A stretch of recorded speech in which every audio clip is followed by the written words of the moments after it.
All right, so we're just gonna pop these tabs, open it up, and condition switch, and you can test that here prior to even installing the battery. We are gonna get this plugged in, and then there you have it. You can see that it's charging now.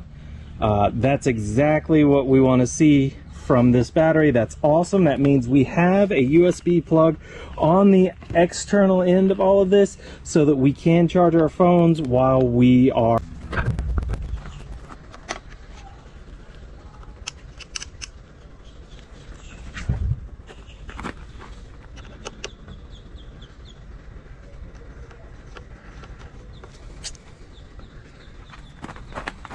And this area right here is our clearance measure. We just wanted to make sure we put the extender on here to move the battery cradle up so it didn't hit right here on the body.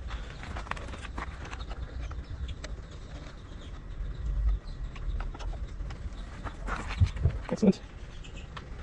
And we previously covered our ends.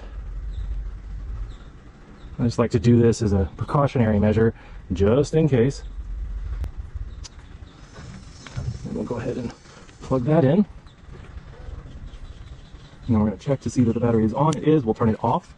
Go ahead and get it onto the cradle. Close that up. And then we will lock this thing. And it looks like...